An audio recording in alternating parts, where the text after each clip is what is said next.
And coming in at number 10, Vanish. Image Comics seems to be going back to its gritty, magical roots with Vanish. Vanish follows Oliver Harrison. This chosen one peaked at the age of 14 when he took down the leader of the biggest threat to his universe in a mystical place called the Everkeep. Now, as an adult, this chosen one indulges in every vice he can, living a mediocre, pretty sloppy life. Until a group of heroes show up called the Prestige, who are actually the followers of the threat that Oliver took down when he was 14. Now, using his magical abilities, Oliver takes it on himself to play the part of a hero in the disguise of a villain to bring down the heroic Prestige. The comic builds up this super cool, magic but violent world. It's incredibly gritty but filled with dark fantasy and magic, and it's just so cool. Number 9, Rogue Sun. Dylan Siegel has been living life with his mom when he's suddenly called to a reading of his estranged father's will. Now, during that reading, he discovers his dear old dad was a superhero called Rogue Sun, and now Dylan has been granted the superhero mantle for himself. Now, this super angsty teen is in charge of protecting our world from the forces of the supernatural, while also trying to figure out who exactly took down his dad. The art in this story is awesome, and Rogue Sun's suit is incredibly cool. With really cool fire-based abilities and a whole lot of family drama, Rogue Sun from Image Comics is a fun story you should definitely check out. Number 8, Asharid Het. Asharid was the son of an ex-Jedi Knight named Sharid Het, who had exiled himself to Tatooine and became a Tusken warlord. Asharid was trained by his father in the ways of the Jedi independently from the original order, as well as the ways of the Sand People who had adopted them. When he was 15, he slayed a krayt dragon, and once his father was slain by the bounty hunter Aurra Sing, he joined the Jedi Order and was trained by Ki-Adi-Mundi and Anya Kuro. Despite being a human, he was known for wearing traditional Tusken face coverings and wielded 2 green lightsabers, his own and his late father's. He eventually became a Jedi Knight and was a fierce and cunning warrior during the Clone Wars. He was paired up with Anakin Skywalker, which was awkward due to Anakin's experience with the Sand People in Attack of the Clones. Anakin vented his frustrations by pretending that his enemies in a battle were Sand People and brutally cutting them down. In his madness, he attacked Asharid, who was armed only with a gaffi stick. Asharid disarmed Anakin, revealed he was human, and told Anakin that he would keep his dark secret. Now, let me say that again so you understand how impressive that is. He was attacked by a lightsaber-wielding Anakin Skywalker, who even at this young age was considered one of the best duelists and most powerful Force users in the Order. He had a stick, and he defeated and disarmed Anakin. He was eventually made a Jedi Master and managed to survive Order 66, which is obviously pretty rare and impressive. He returned to Tatooine and became a Tusken warlord and eventually turned to the dark side, becoming the Dark Lord of the Sith after Palpatine's death. As Darth Krayt, he was even more powerful and relentless, but even during his time as a Jedi, he was one of the strongest members of the Order. Number 7, Nomi Sunrider. Nomi was the wife of a man who was training to become a Jedi Knight. This obviously doesn't gel with the whole no attachments thing that caused Anakin and Padme so much trouble, or the whole trained from birth element of the Jedi, but keep in mind, this character was introduced in 1993, almost a decade before these elements of Jedi training were revealed in the prequels. When her husband was killed, she decided to become a Jedi herself. She was essential in ending the Freedon Nad uprising on Onderon, and was one of the many Jedi to fight in the Great Sith War against Exar Kun. When fighting Exar's apprentice Keldroma, she used the Force to sever his connection to the Force, thus ending the war. She rose through the ranks of the Order and eventually became one of the most revered Grand Masters of the Jedi Order. Number 6, Seba Sabatine. Seba was a Barabel who was trained to be a Jedi Knight on her home planet independently of the new Jedi Order. She trained several Padawans on her own planet, which were known as the Wild Knights. When the Yuuzhan Vong War broke out, she took her forces and joined Luke Skywalker's Jedi Order, being one of the most essential players in the conflict. At the war's conclusion, she was made a Jedi Master. During the Dark Nest Crisis, she successfully dueled a Sith, which although Obi-Wan would claim that Sith Lords are Jedi's speciality, this is statistically extremely untrue, with only the most capable Jedi being able to go toe-to-toe with a true Sith. She was the one who trained Leia as a Jedi before joining the Jedi High Council.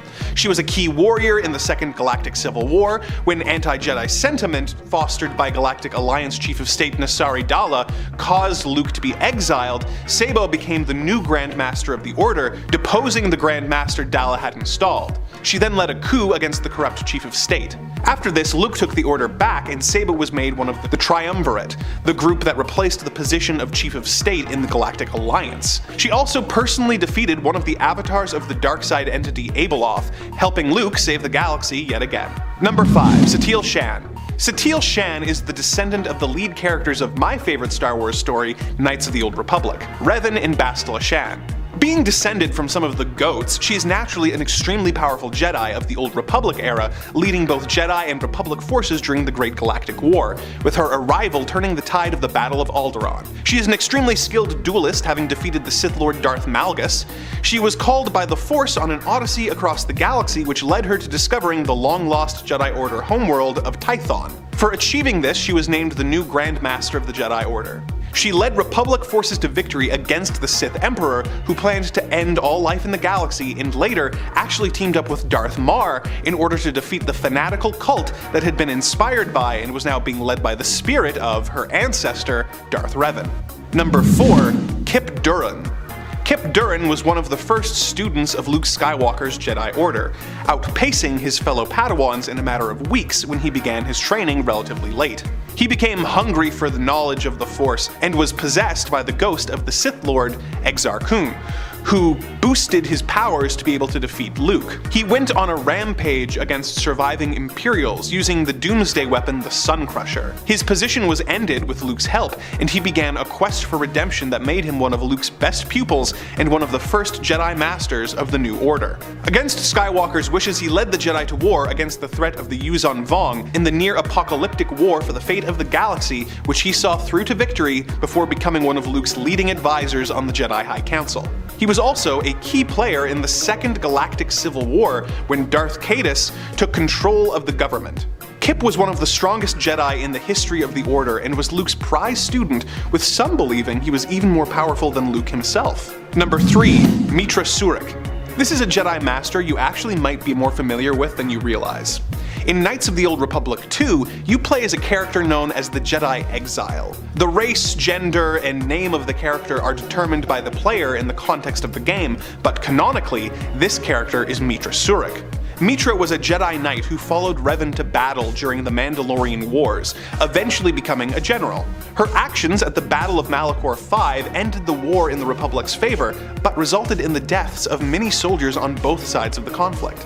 She was expelled from the Jedi Order, but eventually returned during the Dark Wars and defeated 3 Sith Lords, Darth Nihilus, Darth Sion, and Darth Traya.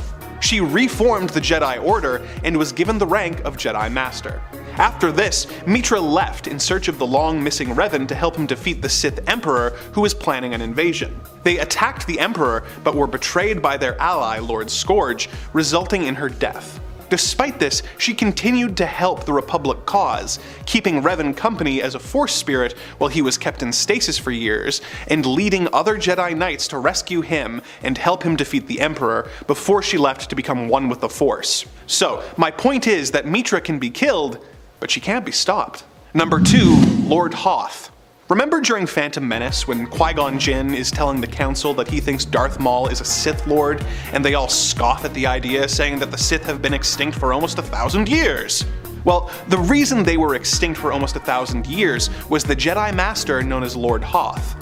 Hoth joined the Jedi Order with the explicit goal of single-handedly ending the Sith threat, and he didn't let anything stop him from achieving this.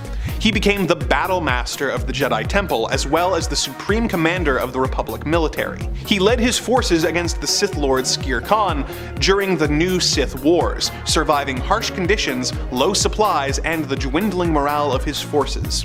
When he discovered that the Sith was planning on unleashing the dark side power known as a Thought Bomb to end the lives of everyone rather than face defeat, Hoth confronted him and sacrificed himself. He died, but he accomplished his goal, and the Sith didn't return for almost 1,000 years, ensuring centuries of peace for the galaxy.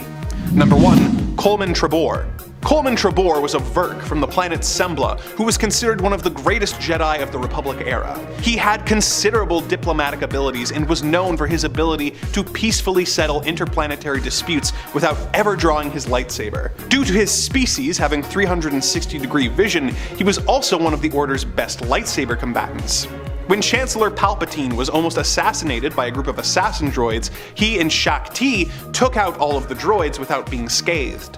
He was made a Jedi Master and member of the Council after the death of Yarael Poof. During the Battle of Geonosis, he defeated several Geonosians and battle droids and was able to use his impressive Force stealth powers to sneak up on Count Dooku and attack him. Okay, to be honest, I ran out of time writing this and didn't get a chance to finish reading his Wikipedia article, but unless he was killed like embarrassingly easily by someone right after this, I'm totally confident giving him the title of the most unstoppable Jedi Master in all of Star Wars. Number 10. Draculina. To be clear, when we talk about heroes you've never heard of, we're more talking about those that sit on the outskirts of the superhero fandoms, so you won't find them likely on the big screen or on DC's or Marvel's main teams like the Justice League, Avengers, or the X-Men. Instead, these are heroes who come from a more humble background by comparison. Some of them may have been simply forgotten due to just how long they've been around, whereas others typically are associated with smaller or even in some cases now defunct publishers. Coming from the world of fellow indie hero Vampirella, Draculina is sort of Ella's adopted sister and also kind of her ex-lover or ex-one-night stand. There have actually been at least 2 different Draculinas, possibly 3 at this point. One is Lilith's biological daughter and the biological twin sister of Vampy, who is blonde. The other one, the one I'm focusing on, who was once Vampy's lover, became obsessed with her and was eventually adopted by Lilith to become the new Draculina. If you want to learn more about her and other Vampy adjacent characters, Sacred 6 is a pretty cool comic that I would recommend that you check out. Or you can learn more about this version of Draculina in the 2019 Vampirella series from Dynamite. Both of those series, by the way, are by Christopher Priest. Both Draculinas go by the name Victory, although the one we're talking about here was originally named Victoria, but the two do differ in terms of appearance and, like I said, blood relation.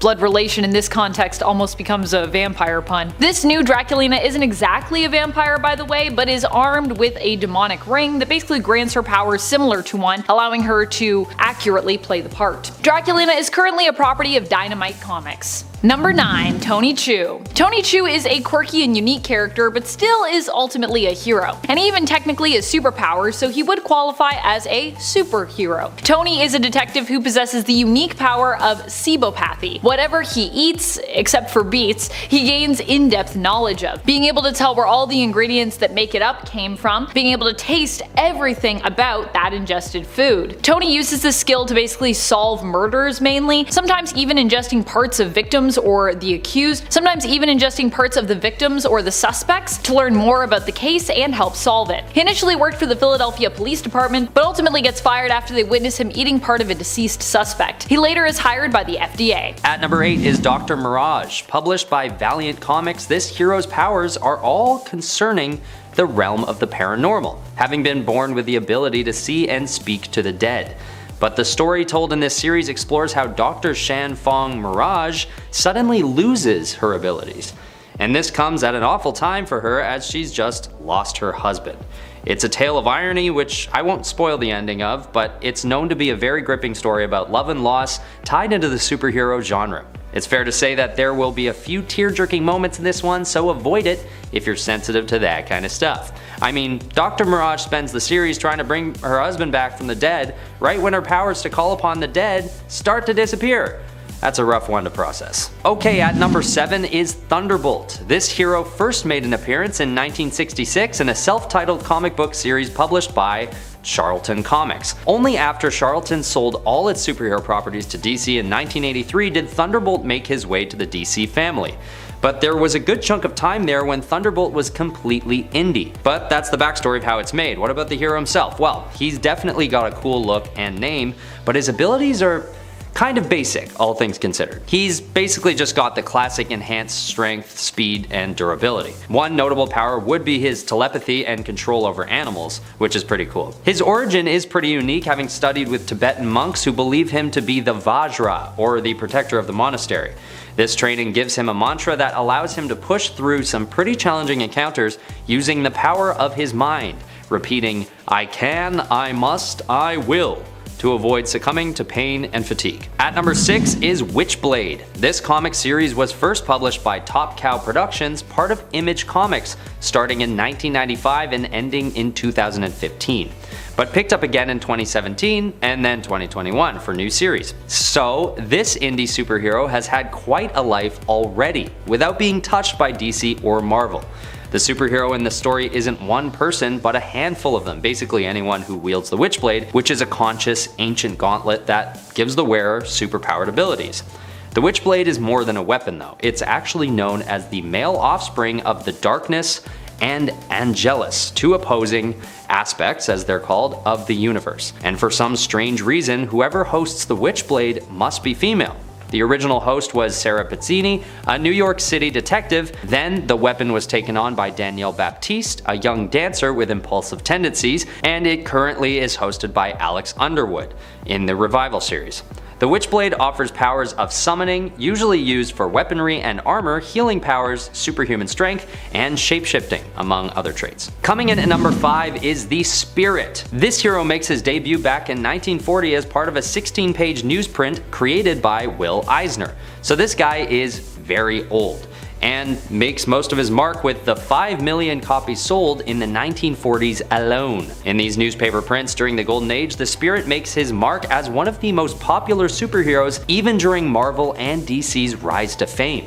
His abilities aren't very advanced, but considering he came in right at the cusp of the concept of superheroes becoming popular, this isn't much of a shock to me. He was still in the phase where most of the Spirit's adventures could even be confused with that of a noir detective. But he did have formidable athletic abilities, hand-to-hand combat, and almost superhuman endurance. But in later adaptations, he is eventually given superhuman longevity as well as healing abilities, solidifying him as a definitive superhero that may be responsible for many of the heroes we know today. At number 4 is the Darkness, another creation from Top Cow Productions. This anti-hero first makes his debut in 1996. But before his own publication, he appears in Witchblade number 10, introducing a dark and sort of evil-looking character.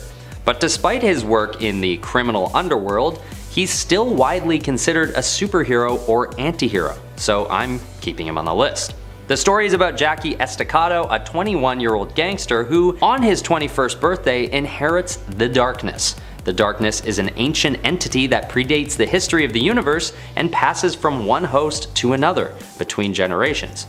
When Jackie takes it on, he's given a set of powers that give him access to a dark dimension and telepathic control over the demons within that world. The Darkness also grants him mystical armor that gives him super strength, speed, stamina, healing, and even flight. Alright, at number 3 we've got Avatar Korra. Korra is a superhero.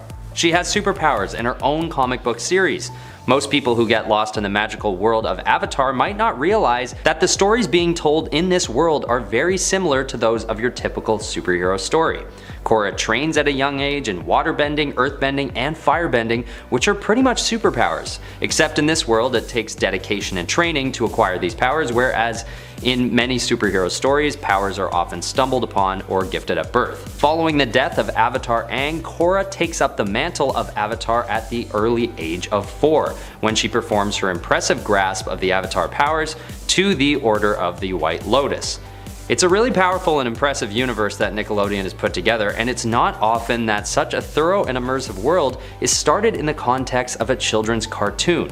So Korra deserves a spot high on this list. At number 2 we have Starlight from The Boys. This superhero comic series was released in 2006 by Wildstorm Comics, which I know has been part of DC since 1999, but it's still not considered part of the DC universe, so I'm gonna let it count. Starlight is born to mortal parents, and when she comes out of the womb, she actually accidentally blinds her parents with her powers. Due to the increased cost of living with their new disabilities, her parents have to give up Starlight for adoption. When she joins the Seven, a group of supes as they're called, with questionable morals and intentions, things only get worse for her. She's involved in some pretty traumatic events and is treated pretty badly. But eventually she starts standing up for herself and things start to get a bit better for her. I'm gonna leave it there because this is a great story and you should get into it whether you watch the show or read the graphic novels. Okay, finally at number 1 we have the Teenage Mutant Ninja Turtles.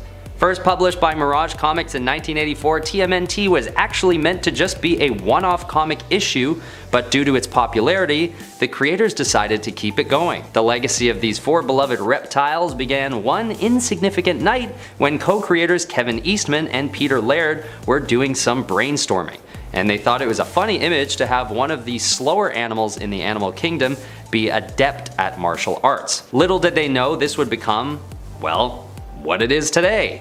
They don't necessarily have superpowers, but I mean, Batman doesn't either. And I figured everyone loves Teenage Mutant Ninja Turtles, and I would probably argue that they're superheroes, so I put them number 1. When I remembered that the Teenage Mutant Ninja Turtles started in comics, I knew I had to put them on the list. So here they are, at number 1. Right where they belong. At number 10 is Captain Canuck. This guy has some notoriety in the Great North, but still remains one of the smaller heroes who many people still haven't heard of. Created by Comley Comics in Winnipeg in 1975, this Canadian hero basically has no affiliation to any other heroes, he's not part of any alliances, and doesn't exist in any other publications other than his own. His story takes place in the then future year of 1993, when Canada is the most powerful and wealthy country in the world. Sort of a Canadian pipe dream. And even then, the creators had a hard time keeping the story going, with the franchise being discontinued after only 15 issues. There have been other attempts at keeping the story going throughout the years, usually by demand of the small yet loyal fan base of the hero, but the most recent appearance that this hero has made was a web series that was crowdfunded back in 2013 by Smiley Guys Studios. Along with this series came a new publication of the comic, a new issue having come out as recently as 2015.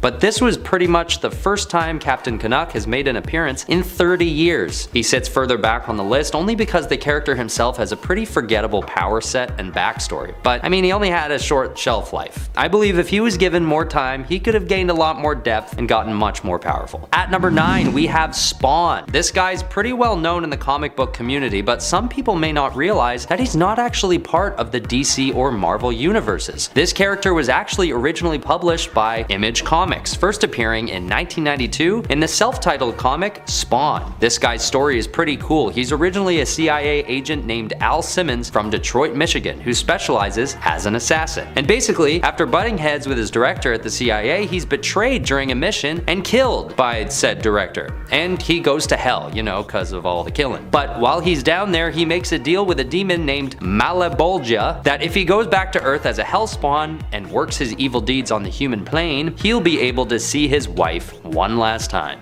So that's how he becomes Spawn, a super powerful, basically immortal anti-hero focused on taking down crime rings in the human world. At one point, Spawn actually appears in a crossover with Batman, and Batman unfortunately throws a ninja star at his face and splits it down the middle, rendering Spawn to appear in one of his more notable states known as Shoestring Spawn. Pretty nuts. Number 8. Quantum and Woody. You may have heard of Valiant's character Bloodshot, who recently got his own solo film, but what about all of their other superheroes? Quantum and Woody is a series and superhero duo from Valiant Comics. It was inspired by the superhero team-up series Power Man and Iron Fist, but is a lot more bizarre. The series itself was written by Christopher Priest, with art actually by the artist who did Power Man and Iron Fist. Pretty cool. Quantum and Woody are adoptive brothers who, after years of being estranged, are brought back together when their father mysteriously dies. While trying to figure out what really happened to him, they stumble upon superpowers. The catch? They must touch their power bands at least once every 24 hours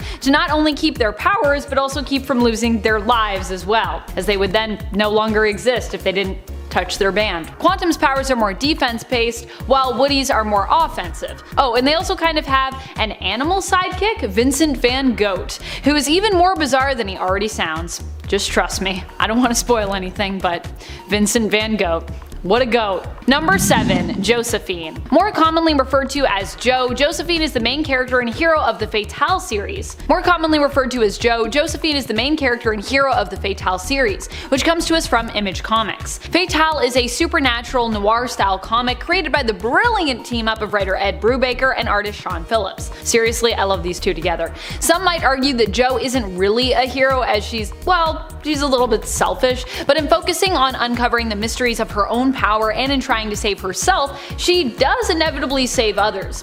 in the long run at least. There are a lot of people that end up being sacrificed along the way in order for Jo to stand a chance in defeating her enemies in the end. And also there are just straight up people being sacrificed along the way by her enemies who are attempting to track her down. So yeah, she kinda also gets a lot of people killed, but you know, it's not her fault. Jo's powers allow her to control all men who gaze upon her, with them being irresistibly attracted to her no matter who they are and no matter if she wants to influence them or not. Unless of course they are able to protect themselves against her influence with extremely powerful magic, which we only see from a couple characters really in the series. In other words, her power is pretty freaking strong. The only downside here, which is kind of the crux of it all, is that she can't fully control her powers. That is, she can't turn them off when she wants to, which ends up causing a lot of problems for Jo along the way, but I won't spoil any of that. Anyways, if you haven't read Fatale, it's now, I think, it's gonna be 10 years old soon, so go and read it, hurry up!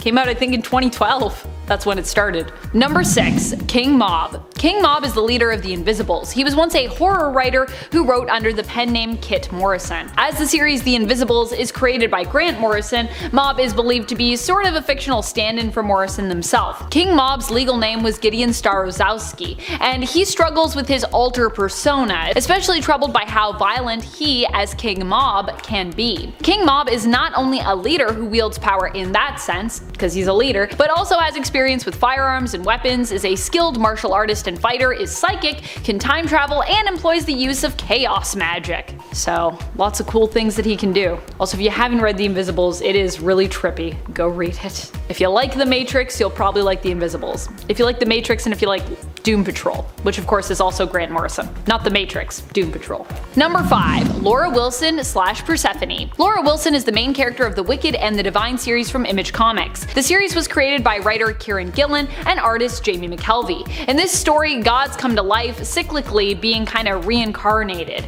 This is known as the recurrence. Laura herself is obsessed with the gods and the pantheon, who are all of course re-emerging at the time. She wants nothing more than to be a god herself. At least that is what she thinks she wants, until her wishes kind of come true. She is revealed to be Persephone, who is believed to be the final god to return during the recurrence. As Persephone, she can summon plants and vines and control them. She also seems to have some kind of control or influence over the underworld. Laura can also create fireballs and reveal to others past events, summoning visions of the past even if she was not present for those events. Number 4. Sludge. Sludge is a hero or anti-hero who comes to us initially from Malibu Comics and was created by writer Steve Gerber and artist Aaron Lopresti. Sludge was once Frank Hogue, a dirty NYPD police officer who accepted bribes in exchange for favors when it came to drug dealings. He was ordered by the crime boss he worked for, John Paul Marcello, to kill another likely dirtier cop. When Frank refused Marcello's request, Marcello had him killed instead.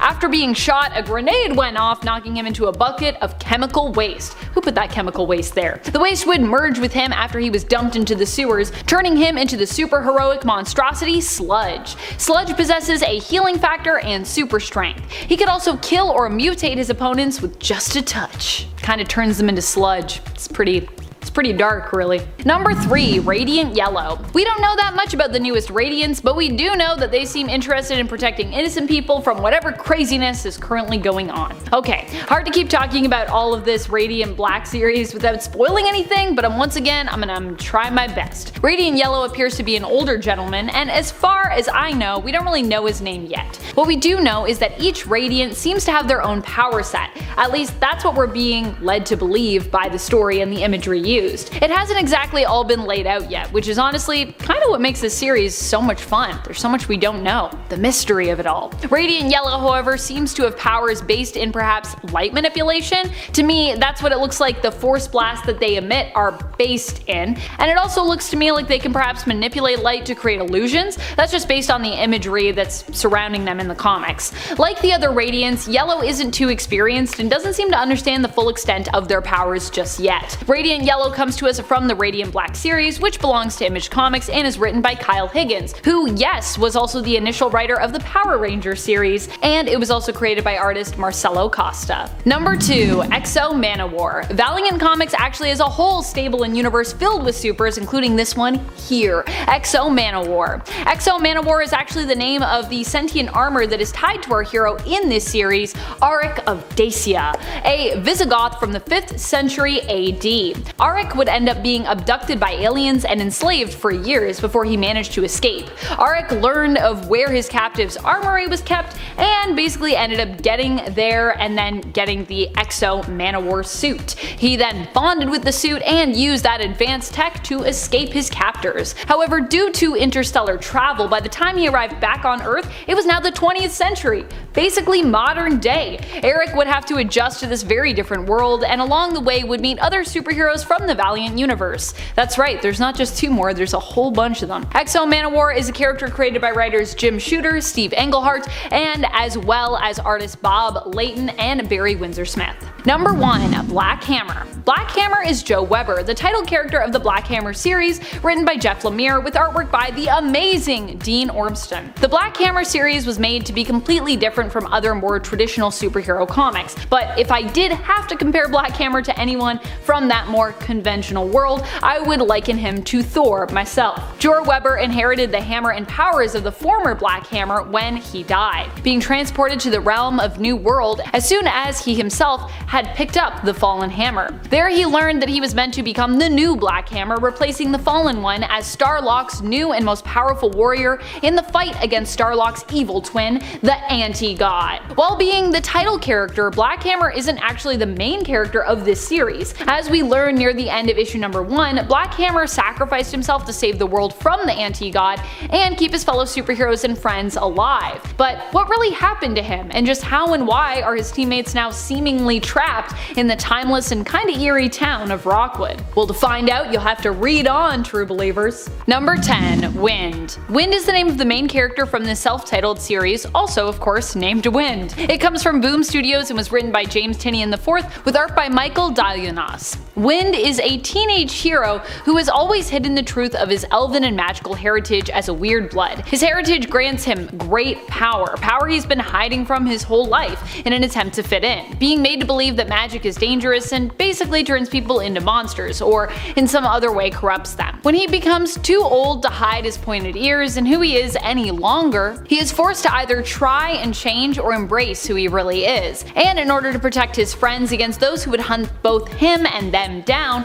Wind ultimately embraces his magical side, unleashing powerful abilities. Wind has wings, can fly, and can communicate with forest-like spirits or sprites. He also has, like many other teen heroes, the power of friendship, which usually means he ends up making friends with powerful allies. I would say if you love the world of Avatar, you might also end up falling in love with both the character Wind and his series. It reminds me of Avatar, at least, in like the best way. Number 9. Lord Fanny. Lord Fanny is Hilda Morales, who was born as a boy but raised as a girl. She's a transsexual woman and one of the first trans heroes in comics. Lord Fanny was raised as a girl by her grandmother because only women in their culture could become witches, and her grandmother was a powerful witch who wanted to pass on her knowledge and power to Fanny. Although Fanny herself did choose to be a girl, if that makes sense. Lord Fanny is a member of the Invisibles team and was created by writer Grant Morrison and artist Steve Yoel. The Invisibles was a comic series that existed as part of DC's Vertigo imprint back when it was around. I miss Vertigo so much. The series began in 1994, and in issue 13 we'd learn more about Lord Fanny's origins and her very tragic backstory. Lord Fanny's such a cool character. And friends, before we move on to the next spot, if you are loving this list and you want to learn about even more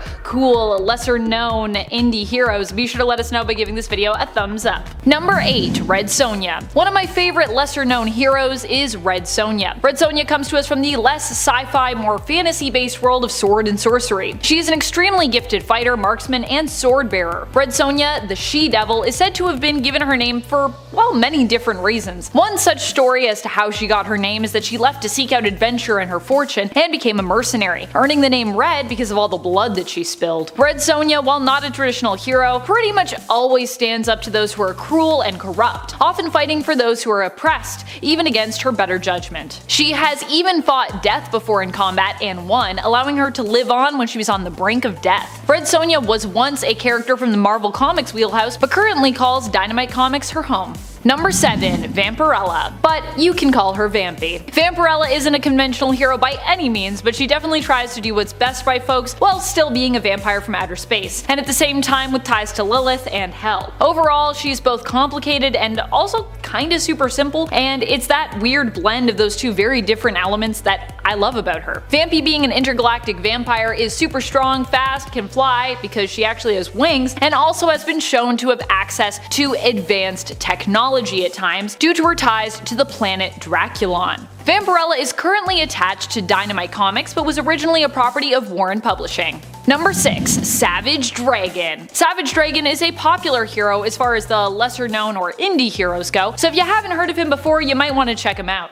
Initially, his origins were a mystery. All we knew was that he was a humanoid, green-skinned, dragon-like character who decided to fight as a police officer and hero, fighting against the criminal and mutant super freaks of Chicago. That's also in part because Savage Dragon initially had really bad amnesia in the comics, so he didn't actually even remember his own origin story at the time. Savage Dragon hails from Image Comics and was originally introduced as simply Dragon before being known under the mantle of Savage Dragon. His powers include super strength and super healing. Number 5. Witchblade. Witchblade is a hero who comes from Top Cow Productions. Mainly we've known Witchblade as Sarah Pizzini, but the Witchblade has belonged to many other powerful women throughout the years. The Witchblade is an ancient mystical artifact that typically binds itself to a host who can then wield and use its powers at will. It can be more or less powerful depending on the host, but in this case, since Sarah is one of the most well-known hosts of the Witchblade, we're gonna basically base the ranking on her abilities. The Witchblade can be used to summon mystical armor, which can cover the entirety of its host's body, though typically most are not skilled enough to actually summon that much armor, and instead are usually only covered in little pieces of armor as a result. Hence why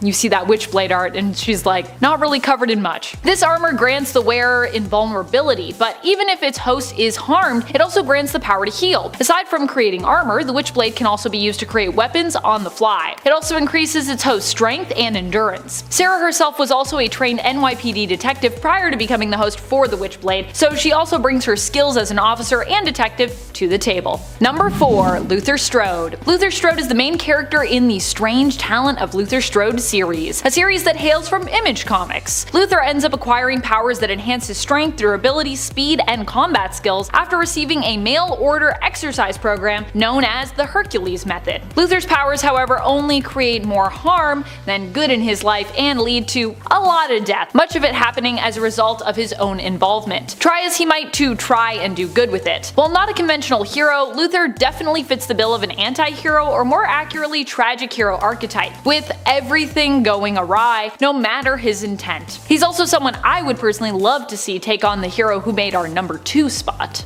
Number 3. Radiant Black. Radiant Black is Nathan Burnett, or was Nathan Burnett. Nathan to start, anyways. Going to try not to spoil this series because it's one that I think we should all be reading, so I'm just gonna leave it at Nathan for now. Radiant Black is the first hero we meet in this series. In issue number 1, Nathan ends up getting the powers of the Black Radiant, which basically means he has the powers of a black hole. Radiant Black can manipulate gravity and also becomes super dense with this power set. The downside for this hero is being new means that he's pretty inexperienced in the comics thus far. However, gravity manipulation as a power set is insane, which is how he ranks so high up on this list despite his inexperience. Radiant Black hails from Image Comics, and like I said, if you have not checked out this series and gotten to know the Radiants yet, well, you definitely need to change that, and you need to do so. It's like Power Rangers, but possibly cooler, and I say that having much respect and much love for Power Rangers. So that's not a snub at all, it's just like, it's really good.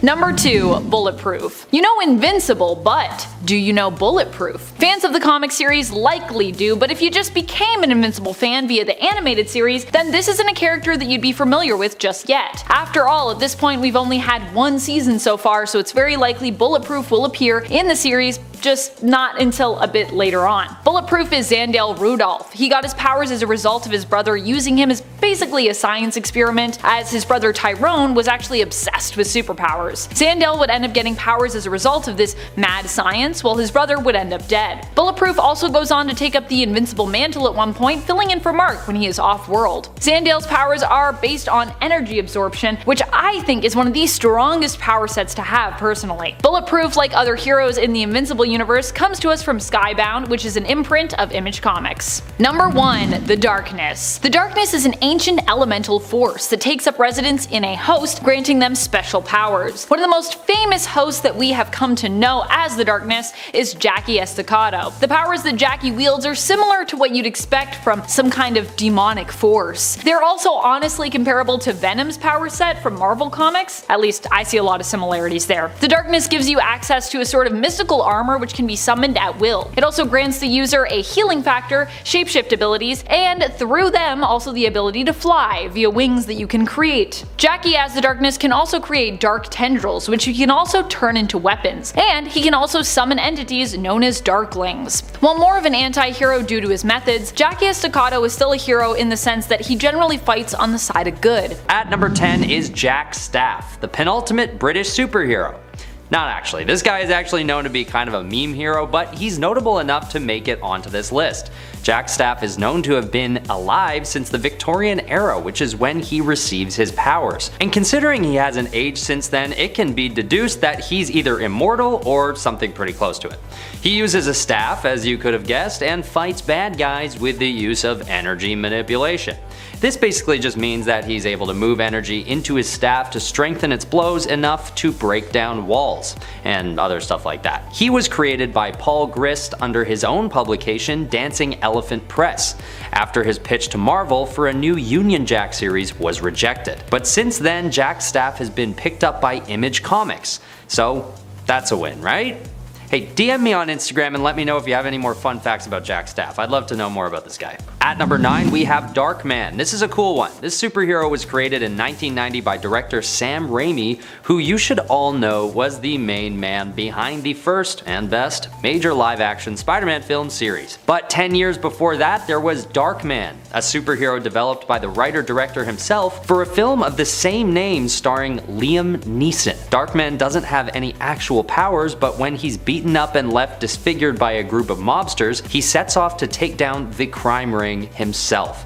He does this by creating very realistic masks that allow him to impersonate different key players in the ranks of the mob. This film was successful and impactful enough that, at the time of its release, a comic book series with the same name was also released. And yes, this was under Marvel, but Darkman deserves a spot on this list because his origin has nothing to do with Marvel originally. I think there should just be a Sam Raimi superhero category, personally. Number 8. Dr. Multiverse. Alright, breaking away from Image Comics now and landing firmly in DC's territory, we have Maya Chamara, Dr. Multiverse. Dr. Multiverse is alone in the multiverse, meaning there is only one of her. Originating from Earth 8, Maya was bathed in cosmic energies and was granted the powers of the multiverse, which basically means that she's able to see variants and alternate versions of people living in different realities. She can see people and objects passing between dimensions, and she has the ability to locate and track anything she has come into contact with throughout the multiverse. She also has access to vast energy manipulation abilities, which let her fire blasts and create shields, but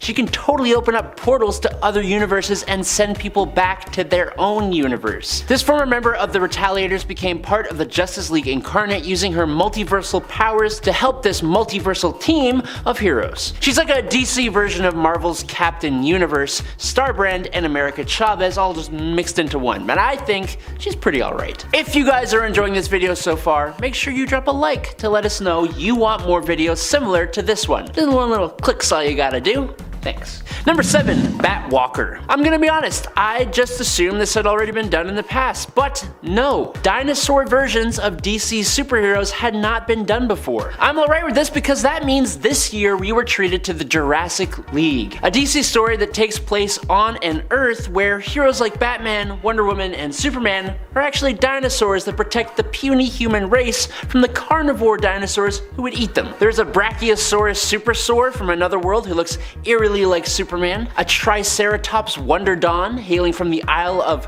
Trimascara, and on the outskirts of Growltham City, we are introduced to Bat Walker, an Allosaurus who dresses up like a bat after the loss of his parents at the hands of an insane Dilophosaurus who goes by the name Jokerzard. I mean, there's even a panel of this comically green Allosaurus throwing a stone batarang, and it's just something that I never knew I needed in my life until this point. I'm just so glad it exists. Number 6, the Spirit of Variance, Vox Igni. Sean Cassidy is not a new character by any stretch of the imagination, but in Legion of X number 7 by Marvel, he does become something completely new. Sean was betrayed by Moira McTaggart, who stole his face so she could enter into Krakoa. So when he was brought back to life, he was rather upset. Now there's a whole thing going on as well with the character of Legion right now that I just can't get into, but essentially a character named Mother Righteous offers Legion a gift in the form of a certain kind of power. David Haller refuses this gift, but luckily for us, Sean Cassidy was there to take it instead. Making a deal with Mother Righteous, Cassidy was given, or I guess possessed by, a cast out spirit of vengeance called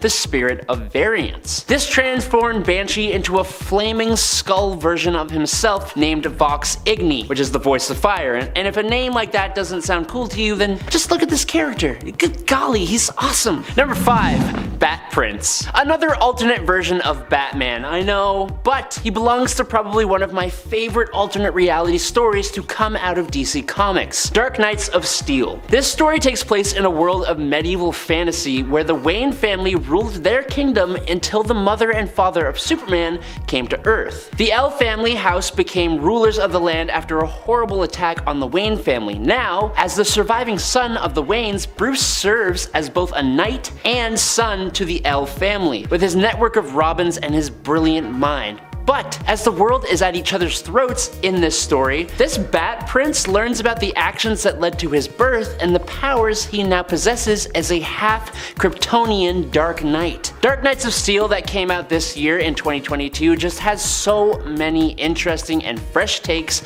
on classic DC characters. It's fresh and fun, and I got a variant cover of the first issue and it looks so sweet. Maybe one day I'll let you guys see it. Maybe. But definitely read the story. Definitely do it. Number 4, Miracle Man. Miracle Man is also not a new character. In fact, Marvel's Miracle Man is one of comics' most dramatic publishing debacles, coming back from 1954. Decades of rights battles over the character meant that he kind of bounced around publishers and then disappeared from the pages of comics altogether for a long time. Which is why it seemed way too good to be true when Marvel announced in 2013 that it had acquired the rights to Miracle Man. Now, over the years, the company has attempted to bring the character back, but even more legal issues kind of stopped that from being able to happen. But luckily, starting in October 2022, Neil Gaiman finally continued the Silver Age arc that he had created for the character, with Marvel planning a number of other Miracle Man books. So now, after all this time, we get both one of the newest and kind of one of the oldest characters all wrapped up into one awesome Miracle Man, Marvel Man, Mickey Moran, whatever you want to call him, shaped package. Number 3, Abyss. Alright, before you jump on me in the comments, this isn't the villain Abyss. That guy was Lex Luthor's own evil Batman, who was honestly kinda cool, but he did not last very long. Abyss was defeated by Batman, who got some massive help from a Bodnesian police officer named Detective Kea, who helped Batman not only survive, but even forced Abyss to retreat after he had defeated most of Batman Incorporated, which led him straight into a defeat at the hands of the Dark Knight himself. Now, after Abyss had been defeated, Kaya found some of the villain's equipment and decided to hunt down the ones who had ended her parents' lives. There's a lot of parallels between Batman and the characters in and around him in the later issues of Batman Volume 3 that came out this year in 2022. Anyways, Batman offered to help Kaya, but in helping her, he also talked her into just arresting the criminals instead of doing what she was planning to do, which I'm sure you can imagine what that was. She wasn't brought into Batman Inc., but she is now another ally of Batman, and I hope she gets some more appearances in the comics from this point on because the costume's pretty cool. Number 2, the Joneses. How about a whole family of superheroes for this spot? And not just that, but also some social and political commentary wrapped up into it. That sounds like so much fun.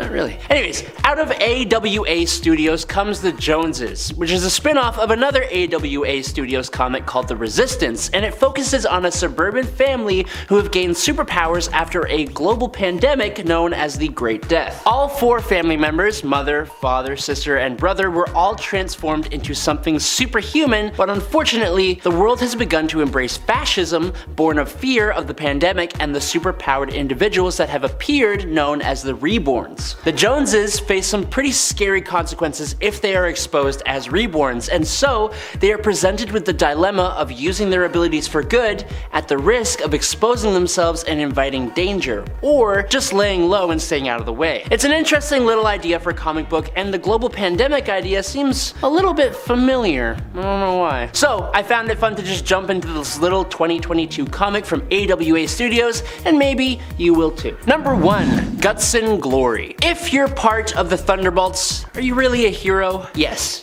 you are. The problem for me and this list is that when Guts and Glory first appeared in Thunderbolts Volume 4, Number 1 from August 2022, we weren't really given much information on the guy, and we still haven't been really, which makes my job way harder. He was placed on Hawkeye's Thunderbolts team under the Mayor of New York, Luke Cage. The only reason given for this character's introduction to the team was that apparently having a, quote, man of mystery would do wonders for the team's public relations. That's actually the reason. There's literally nothing else given about why he's here. He is a big, stocky guy with cyborg body parts and an absolutely insane amount of weaponry, including a particle rupture laser, which I don't even want to imagine what that thing does to a person. It just sounds horrible. He also looks a bit like Cable, as he's a totally 90s cyber-inspired warrior, but just more military and not nearly as old as Cable, with absolutely no information about his backstory, again, or his training. Thank you. Thank you so much, Marvel.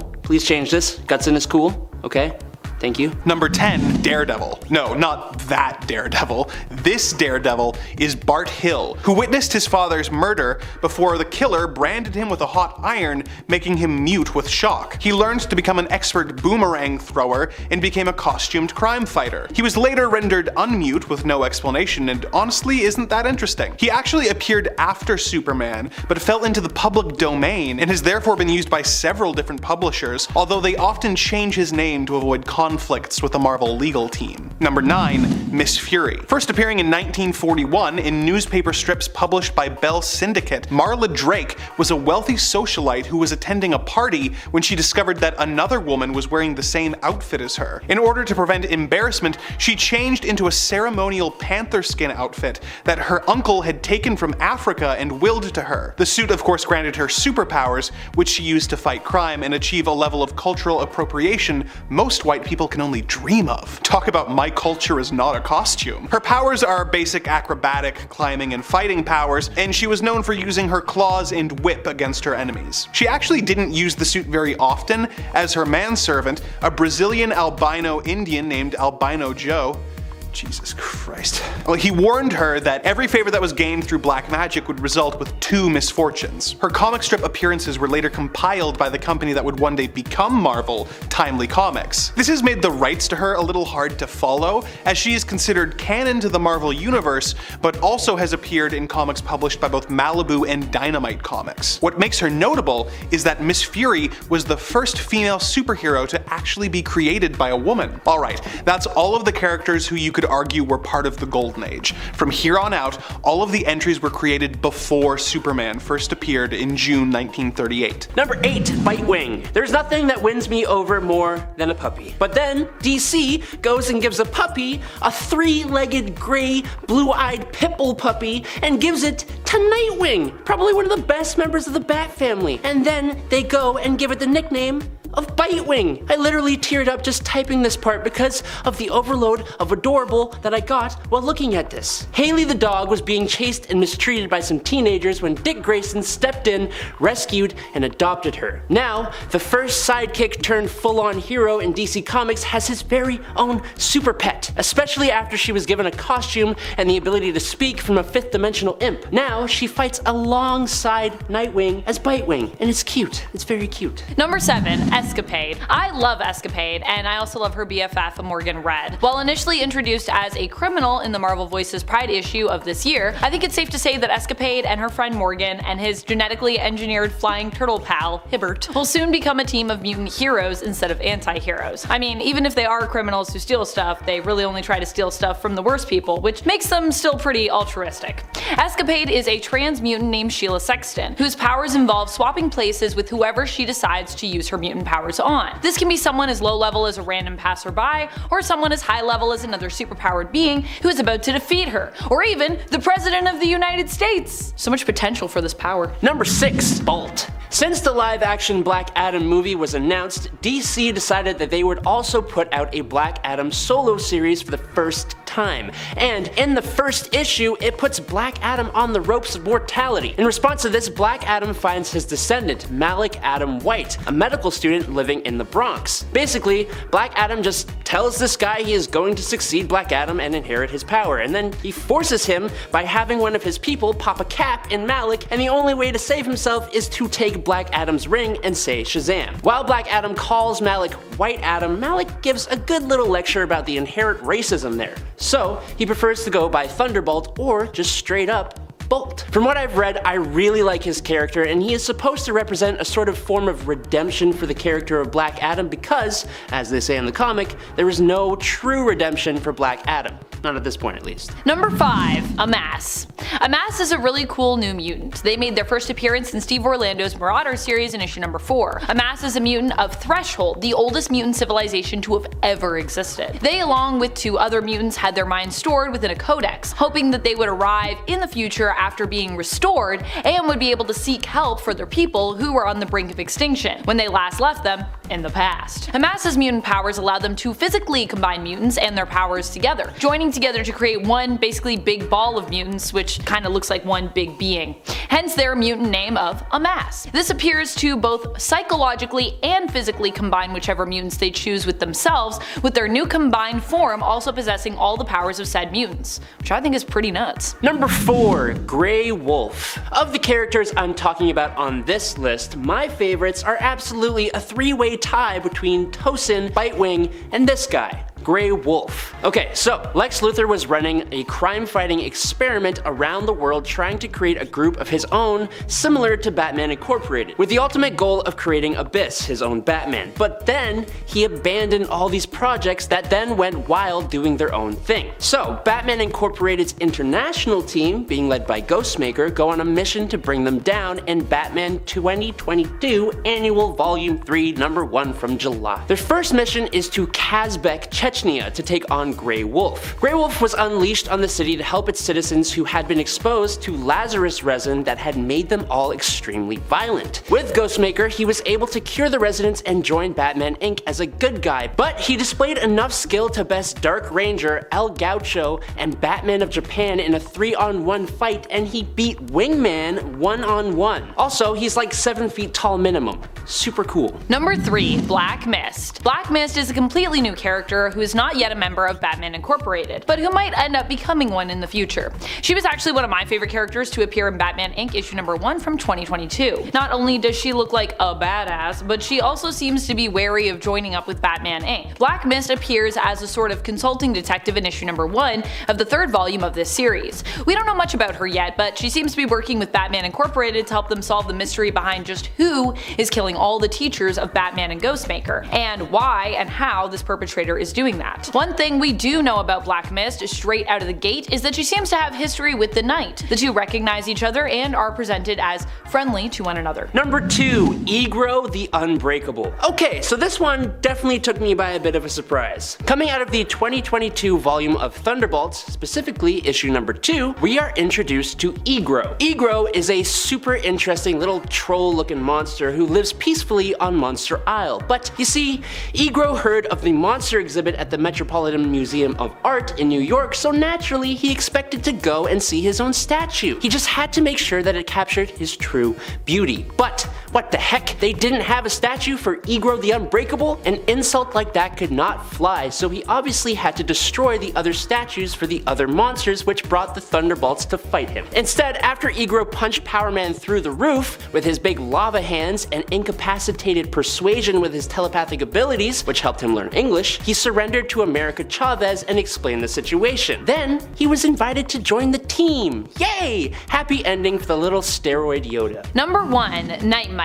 Just like Superman has Mr. Mxyzptlk and Batman has Batmite, Dick Grayson, the superhero known as Nightwing, now has his own imp superfan from the 5th dimension, Dixel, though Dixel prefers to be known as Nightmite. While it might seem strange to put an imp from the 5th dimension on a superhero list given, some of their track records, Nightmite is genuinely well-meaning and helpful, unlike most other imps who are somewhat mischievous or just downright troublesome. Being an imp from the 5th dimension also means that Dixel can be super powerful, as he has magical, reality-bending, and warping powers. Nightmite made his first appearance very recently in the comics as of the time of this recording, in issue number 98 of Nightwing, which was released in November of 2022. Number 10. Tosin Oduye. Tosin is such a cool character. Okay, so as a kid, Tosin Oduye saw the way that Wakanda became a socially isolated nation who believed themselves superior and seemed to always attract war. The Marube, the tribe Tosin belongs to, began to separate a bit from the main Wakandan people. They hated the way Wakanda used vibranium for tech, so they instead found a way to refine the vibranium and flow with it. They gave themselves vibranium tattoos, and some in their tribe, who trained hard enough, could have the vibranium flow with them, granting them some pretty cool powers. It's like they harness the energy of vibranium and can use it to move extremely fast, or unleash vibranium energy blasts, or even seemingly grant himself a vibranium armor. Last thing I want to say is that the covers for the issues of this volume of Black Panther are just so cool. Definitely check it out. Number 9. Aleph Chernikov. Aleph Chernikov is a young mutant hero who appears in the Wolverine Patch flashback series by Larry Hama. This was a miniseries that came out earlier in 2022 and covered an untold tale from Patch's adventures in Madripoor back in the good old days. Here, Patch works to help 3 Russian mutants who have escaped their government, but have been tracked to Madripoor. Madripoor is military, royal armed guards, as well as S.H.I.E.L.D. and Russia themselves appear to be after the mutants, but Patch, Archie, and Tiger intervene in hopes of helping the 3. In the end they do, and among them is Aleph, the child of the other 2 mutants, David and Raisa. Aleph appears to be the main focus of everyone's efforts when it comes to hunting them down. They possess powerful healing abilities, psionic abilities, and possibly even the power to manipulate reality. But they're also a child, so of course everyone's like, we gotta protect this baby. Number 8. Doc Savage. Doc Savage, the Man of Bronze, first appeared in Doc Savage magazine number 1 in 1933, 5 whole years before Superman. He appeared in pulp magazines, which would tell the stories of the character in prose with some illustrations, rather than in a purely visual medium as comics would end up doing later. In 2016, Stan Lee actually went on record as saying that Doc Savage was the forerunner to modern superheroes as we know them. Doc Savage's story is that his father assembled a group of scientists who were all experts in their fields to train his son almost from birth to make him a perfect human specimen who is at peak human condition and is a master martial artist and scientist, physician, inventor, explorer, and detective. He was raised in the jungle, where he received a really intense tan, earning him the nickname the Man of Bronze. After his father was killed, he decided to devote himself to fighting crime, traveling the world and battling criminals. He is extremely rich and has a base in the Arctic that he calls the Fortress of Solitude. He is aided by a team of friends known as the Fabulous Five, who are all experts in their scientific fields, but of course not as expert as Doc Savage is. In his 3rd appearance in 1933, Quest of the Spider,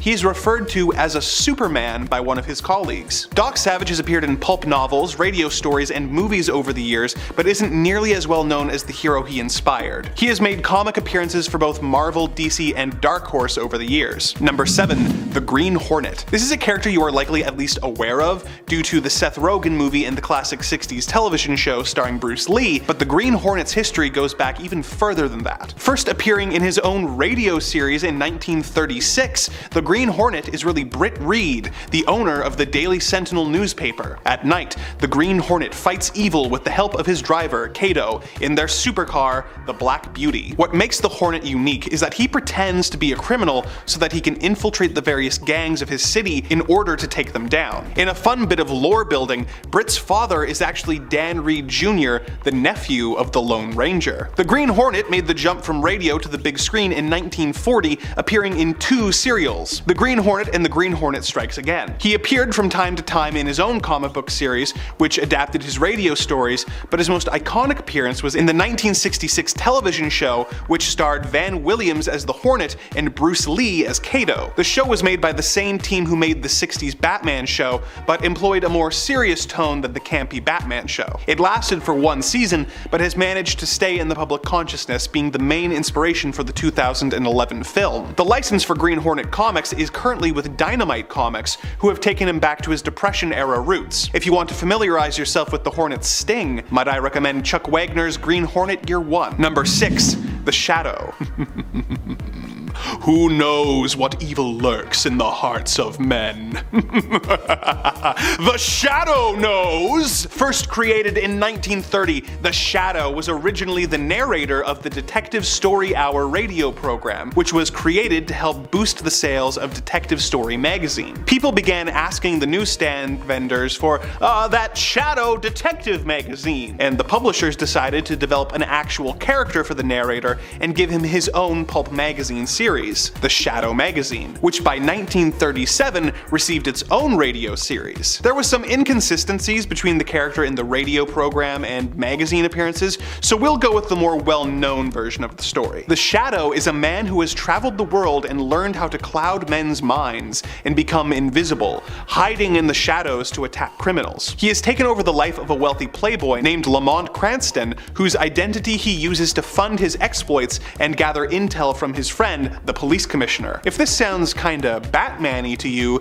then you would be right, as the Shadow was a major influence on Batman's modus operandi. In fact, the Shadow story, Partners of Peril, was lifted almost verbatim by Bob Kane when he wrote the first Batman story featured in Detective Comics number 27. Both feature the hero investigating a series of murders of a group of businessmen who own a chemical syndicate together. Both feature the hero getting trapped under a glass dome that fills with gas that they then plug with a handkerchief, proving once again that Bob Kane was a talentless hack who would have never been remembered if it weren't for Bill Finger. The Shadow has appeared in pulp magazines and radio dramas and films over the years. His most recent feature film was in 1994, starring Alec Baldwin as the title character. It's actually pretty underrated. The character is currently licensed to Dynamite Comics and has a pretty extensive catalog of appearances available for readers. Number 5. The Phantom. The Phantom first appeared in comic strips in 1936 in the fictional African country of Bangala after a castaway whose ship was attacked by pirates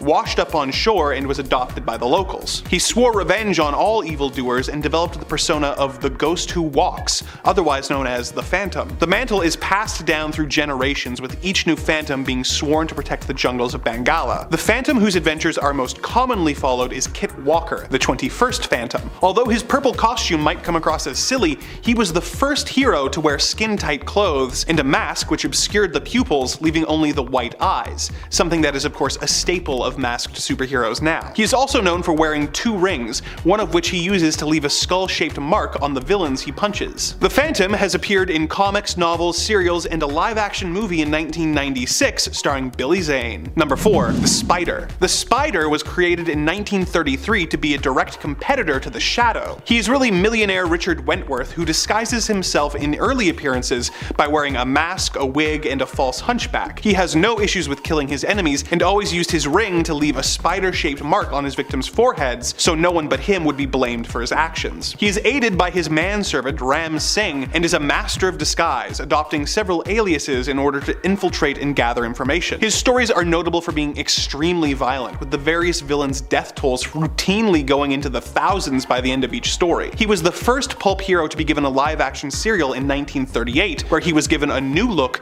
that featured a red spiderweb, which helped to distinguish him from the Shadow. In the years since his pulp novel appearances, the Spider has been featured in comic book series published by Eclipse Comics, Moonstone Books, and Dynamite Entertainment, who adopted Spider's serial costume to the page for the character. Number 3. Black Bat. There are actually 2 Black Bats. The first from 1933, who was a roaming detective who left bat-themed calling cards, and the more popular one from 1939, who debuted around the same time as Batman. Anthony Quinn was a district attorney until one day in court someone threw a vial of acid in his face, which disfigured and blinded him.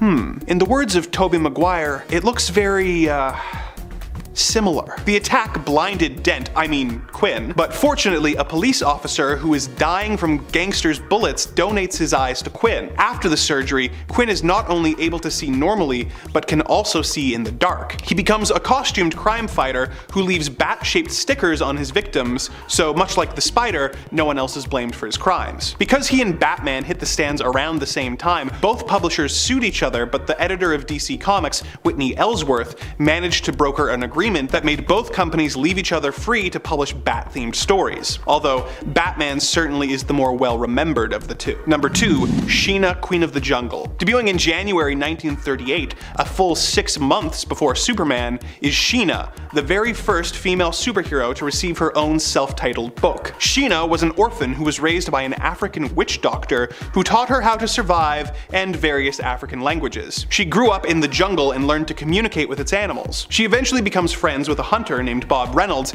and the two protect the jungle from giants, dinosaurs, cults, vampire apes, and everything else under the sun. Sheena was co-created by Jerry Iger and comics legend Will Eisner, and appeared in comics and pulp novels and received her own TV series in 1955 and 2000, and a live-action film titled simply Sheena in 1984. She is also the inspiration for both Tina Turner's stage persona and the Ramones song Sheena is a Punk Rocker. Like many of the pre-Golden Age heroes on this list, she is currently licensed to Dynamite Entertainment, who released new comics about this classic hero. Number 1. Mandrake the Magician. First appearing in newspaper strips in 1934, several historians credit Mandrake, not the Man of Steel, as being the first comic book superhero. He is a stage magician who uses hypnotic gestures to make people see illusions, which he of course also uses to help him fight crime. He has the power to teleport, shapeshift, levitate, and to become invisible. His hat and wand possess great magic and were passed down to him by his father, Theron. He fights both criminals and supernatural threats, aliens, and figures from other dimensions. He's like Zatanna and Doctor Strange rolled into one. Mandrake appeared in comic strips until 2013, but never really had his own comic books, aside from reprints and a few miniseries, one of which was actually released by Marvel. He has guest starred in stories for The Phantom and Flash Gordon, and a series featuring a new character taking up the mantle called Legacy of Mandrake the Magician, which was released in 2020 by Red 5 Comics. He appeared in his own movie serial in 1939, and there have been a few attempts to adapt the character for film and television, but none have panned out. Number 10. Don Juan Quixote. Our number 10 entry is really more of an honorable mention than anything else, but I think he's worth talking about. Don Juan is a character that appears in the original Star Wars comic book series that released only a month after the first Star Wars movie was released in 1977. Don Juan is based off of the classic literature character Don Quixote, and is an old librarian who was obsessed with the extinct Jedi Order and spent much of his time researching them and cataloging antiques from their order. When his Jedi museum is shut down by the Imperials, he loses his mind and starts to think that he is a Jedi whose sacred mission is to travel the galaxy fighting for peace. While most Jedi are hiding and avoiding attention, Don Juan openly wields his yellow lightsaber despite the risks. He is surprisingly effective, surviving multiple injuries and cutting down dangerous enemies like Hellhounds and the villainous Cloudhopper gang. In his greatest act of bravery, he single-handedly stood up to a giant behemoth creature. He has minimal force sensitivity, and the only trick he can pull off is the occasional mind trick, but his willingness to never stop doing what is right proves that he has the heart of a true Jedi. True, he's not an actual Jedi Knight, and certainly isn't a Jedi Master. But he first appeared in 1978, when the writers only had the original Star Wars to go off of. So the term Jedi Master hadn't even been introduced yet. Which is actually why I bring him up, because through him we get to see a very different take on what the Jedi are and their history, going off of the very sparse information we were given about them in the first film. Now, on to the real Jedi. Number 9, Ganner Rhysode. Ganner was a Jedi Knight of the New Jedi Order, known for his desire to be a hero and his brash self-confidence and flamboyant nature. He was one of the frontline Jedi during the Yuuzhan Vong War, where he received his signature facial scar, which he kept to remind himself not to be overconfident. While on a mission with Jacen Solo, he held off hundreds of enemy forces by himself, while Solo sabotaged the World Brain. He was slain in the end due to being hilariously outnumbered, and never lived long enough to be an official Jedi Master, but his epic final battle did result in him becoming a legendary and invincible figure in the folklore of the enemy races, known as the Ganner. This is so impressive that I had to include him, despite him technically only being a Jedi Knight. So in other words, he's on this list, but we do not grant him the rank of Master. Which is outrageous. It's unfair. The rest of the Jedi on this list are full-on Jedi Masters. And before you start whining about how the list is about unstoppable Jedi, yet some of the featured Jedi get killed, it's a figure of speech. And if you want to get really pedantic, when Jedi die, they become one with the Force, so really, none of them are ever truly stopped, as they continue on in some form. Moving on. Okay, at number 8, we've got Sailor Moon. Yes, I said Sailor Moon, fight me. Originally published by Kodansha Limited, Sailor Moon has superhuman powers, a human identity, Usagi Tsukino, and even a superhero alliance known as the Sailor Senshi. So yes, she is considered a superhero, I would say. Okay, originally from a civilization on the moon known as the Moon Kingdom, Usagi is reborn on Earth as the leader of the Sailor Senshi. Her powers are pretty extensive and she often avoids fighting, with most of her powers having attributes of moonlight, love, and healing. But this doesn't make her any less powerful. Her power set is pretty extensive. She manipulates supersonic waves for her attacks, uses powerful kicks, super healing, and uses her tiara as a boomerang, among many other abilities. Throughout the manga, she evolves into more and more powerful incarnations of Sailor Moon, known as Super Sailor Moon, Eternal Sailor Moon, Princess Serenity, and the Neo Queen Serenity, respectively. What makes Sailor Moon so unique and powerful is that she chooses to lead all her actions with love and understanding, even, and sometimes mostly, towards her enemies. She's great! Okay, at number 7 we have X. Part of the Dark Horse universe, X first appears in 1993 by publisher Dark Horse Comics. X has a pretty rocky past and grows into quite a powerful and determined anti-hero. Born an unnamed child, he is experimented on as a baby and abandoned after he is assumed dead in a fire. I know, and you thought your upbringing was tough. He later comes back to life somehow as a teenager with limited to no memory of his past, and he suddenly has powers. But this isn't enough to protect himself from being murdered again. Although this time, it's sorta his fault. He has an affair with a mob boss's wife. When he dies the second time, he comes back again as X, and his goals become to take out all the criminals and corrupt politicians he can get his hands on. This hero's weapons of choice are his pistols, but he's also a skilled swordsman and excels in hand-to-hand combat. I'm honestly rooting for this guy at this point. I mean, he didn't really have any chance at a stable life, so I wish him the best. Not that he needs it.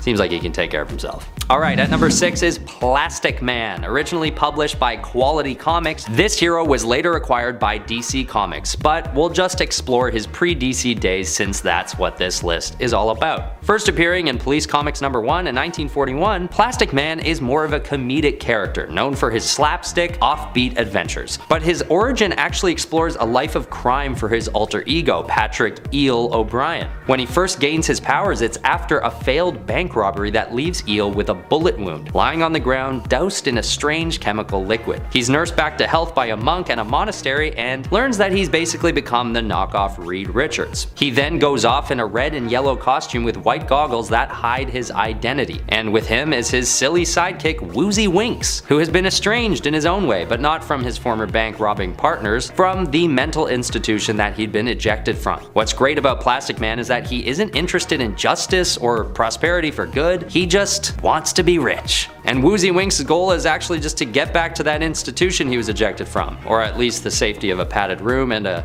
Straightjacket. This story is just a fun time and shows the vast possibilities and uniqueness of independent comics. Alright, at number 5 we've got Invincible. Invincible was originally created as part of the Imagine universe by Imagine Comics. Born Mark Grayson, Invincible is actually the son of Omni-Man, and he basically gains his powers as a hereditary trait from his superpowered father. Invincible often finds himself faced off against aliens and sometimes teaming up with his father, who's also an alien, to get things done. Some of his abilities include super strength, flight, and of course, invulnerability. He has a very eventful run as a superhero, and if I were to cover everything he gets involved in, this section of the video would be 20 minutes long. Basically, this guy fights in a few wars, works for the government at one point, and starts a family of his own later in life. This hero is probably one of the most extensively explored straight-up superhero stories outside of the DC or Marvel universes, and his story is pretty great too. Although I don't think we'd expect anything less from the team that brought us The Walking Dead, would we? Check out Image Comics, they've got some good stuff out there, and it contends pretty well with Marvel and DC.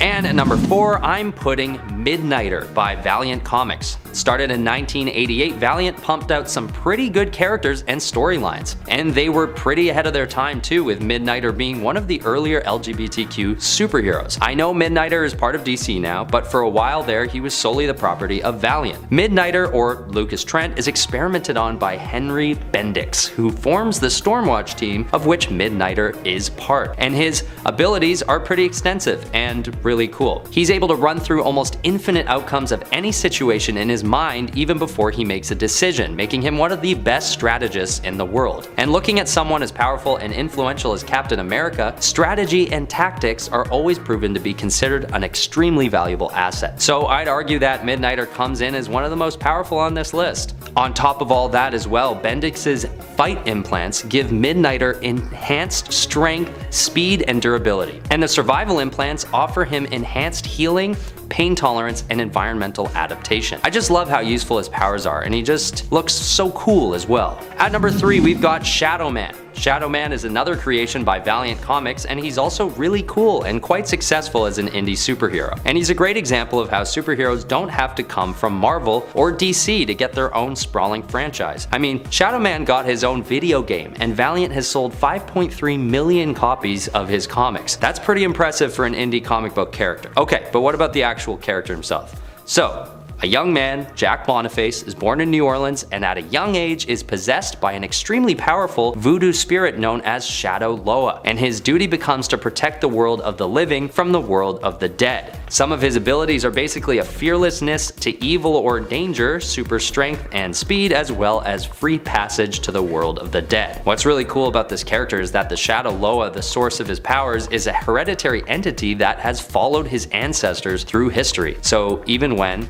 spoiler alert, Jack dies, his spirit travels back in time and visits the others of his ancestors that had been possessed by Shadow Loa. Then he just wakes up in the present right after his own funeral and keeps going, armed with the understanding of his ancestors' past. It's a pretty cool storyline, and the character design is pretty awesome too. Alrighty, at number 2 we have the one and only Hellboy. We all know this one as well because of how successful the franchise has been. But going way back to 1993, the first appearance of Hellboy was by Dark Horse Comics, and he wasn't really expected to be much as a standalone character. But as his character progresses over the years, his backstory and personality are just so intriguing, and his appearance is so cool that he eventually captures the interest of the world. Hellboy is first introduced to Earth as a baby by Nazi occultists who summon him from hell. He's then raised by Professor Trevor Brutenholm, who starts the Bureau of Paranormal Research and Defense, or the BPRD. So this combination of Hellboy's good nature with a stable human upbringing, mixed with his immense strength as a powerful demon from hell, it makes for a really cool, strong, and fun character. He's got his iconic look with his right arm made of stone, and his demon horns filed off, and that awesome gun he carries around. Some say he even smells like dry roasted peanuts, which actually isn't so bad. Hellboy is just a great character. A demon paranormal investigator who fights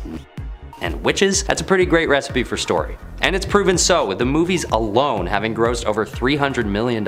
We all love Hellboy, come on. Okay, finally at number 1 we have Shazam, another hero that eventually finds his home with DC. Shazam wasn't always part of that universe. He makes his start with Fawcett Comics in 1939. Yes, this guy has been around since the year after Superman was created. And it's pretty obvious but worth noting that his creation is sort of a response to the popularity of DC's Superman. But what's even crazier is that Shazam's original name was actually Captain Marvel. So Fawcett Comics was really trying to make their mark against Marvel and DC to the point where they were actually outselling Superman comics at one point with Shazam. So as expected, Fawcett was taken to court and DC was able to sue them for damages. But beyond the lore of the inception of the character of Shazam, he's also just a great hero. And the fact that he's still around 90 years later with a bunch of new self-titled issues, tons of featured appearances in other DC comics, a hugely successful movie under his belt and a sequel coming up is a testament to that. So yes, he's now a DC character, but there's a reason why he was such a hot commodity for DC back in the day. And we also know now that there is too a reason he seems eerily similar to Superman, and that's because he was designed that way. Pretty cool.